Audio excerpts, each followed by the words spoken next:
هذا هو الملك هنري الثامن، ملك إنجلترا المتوحش، الذي تزوج 6 نساء وأعدم 2 منهن.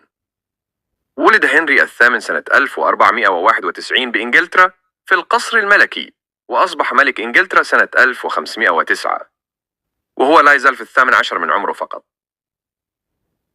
وفي نفس سنة 1509 تزوج هنري من كاترين أراغون، وكانت كاترين زوجة لأخيه قبل أن يتوفى، رغم أنها تكبره في السن، إلا أنه أصر على الزواج منها لأنه كان معجبا بها.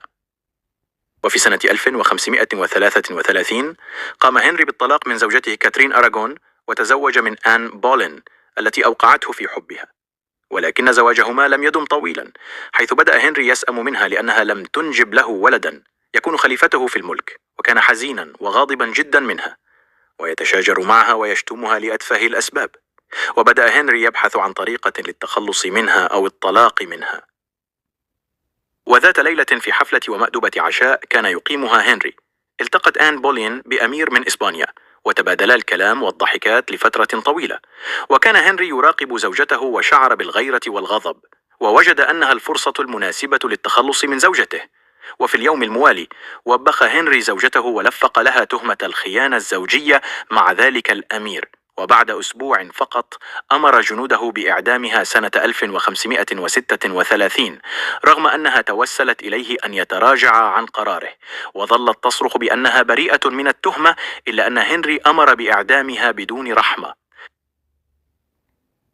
والغريب أن هنري بعد شهر واحد فقط من إعدام زوجته قام بالزواج مرة أخرى من جين سيمور سنة 1536، وهي الوحيدة التي أنجبت له ولدا اسمه إدوارد، ولكنها توفيت بعد سنة فقط من زواجهما سنة 1537. حزن هنري كثيرا لموت زوجته، ولكنه لم يتوقف هنا.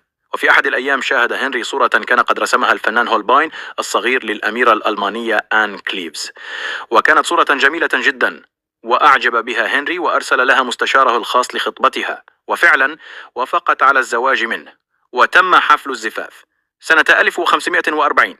ولكن في ليلة الزفاف تفاجأ هنري أن زوجته آن ليست جميلة ولا يتطابق وجهها مع الصورة التي رسمها الفنان هولباين الصغير، فغضب هنري كثيرا. وتخيلوا أنه عاش مع آن لمدة 6 أشهر ولم يجامعها أبدا، بل كان ينفر منها دائما، ثم صارحها أنه لا يريدها وعرض عليها الطلاق، فوافقت، وتطلقا بعد 6 أشهر فقط من زواجهما. وقام هنري بالانتقام من ذلك الرسام وأعدمه مباشرة، لأنه خدعه بتلك الصورة التي رسمها، ولم تكن مطابقة أبدا مع صورة آن كليفز. والمثير للدهشة أن هنري لم يتوقف عن الزواج، فبعد شهر واحد فقط من طلاقه مع آن كليفز تزوج هنري مع بنت إنجليزية جميلة وصغيرة في السن، حيث كان يبلغ سنها ليلة الزواج 18 سنة فقط، واسمها كاثرين هاوارد. ولكن كالعادة لم يدم زواجهما كثيرا، لأن كاثرين كانت تعشق رجلا فقيرا من أبناء قريتها، لأنه وسيم جدا وأحبته منذ طفولتها، وكانت تتقابل معه خفية في غياب الملك هنري. وذات يوم شعر هنري بأنها تخونه، وكلف أحد جنوده بمراقبتها حتى تأكد من ذلك، وأمر بإعدامها بتهمة الخيانة العظمى. وتم إعدامها سنة 1542 وهي في عز شبابها في 20 من عمرها فقط. وقبل إعدامها بلحظات كانت كاثرين تصرخ في وجه هنري وتقول له أنها لم تحبه يوما، وكانت تكرهه، ووالدها هو من ضغط عليها لتتزوجه. وبعد سنة فقط من إعدام زوجته كاثرين عاد هنري ليتزوج سنة 1543 من امرأة أخرى تدعى كاثرين بار. بعد الزواج كان هنري عصبيا جدا ويغضب بسرعة، ورغم زواجه إلا أنه كان يشعر بالحزن والفراغ، ودخل في مرحلة كآبة، وأصبح شريها جدا يأكل بشكل جنوني، لدرجة أن الطباخين كانوا يعدون له خروفا مشويا للعشاء في كل ليلة، وأصبح لا يفعل شيء سوى الأكل بشراهة والنوم، وانعكس ذلك على صحته، فزاد وزنه كثيرا وأصبح شكله مخيفا، حيث وصل وزنه إلى 150 كيلوغرام. ذات يوم من سنة 1544 كان هنري يمتطي حصانا أبيض جميلا ويتنزه في حديقة القصر، لكن الحصان لم يكن مرتاحا له لأن وزن هنري كان كبيرا، وفجأة ارتبك الحصان ورفع رجليه الأماميتان، فسقط الملك هنري على الأرض وسقط فوقه الحصان، مما أدى إلى كسر في ساقه ومزق العظم لحمه وخرج وتسبب له في جرح خطير. ومنذ ذلك اليوم لم يرى أحد ذلك الحصان الأبيض مرة أخرى، فممكن أن يكون هنري باعه أو أعدمه.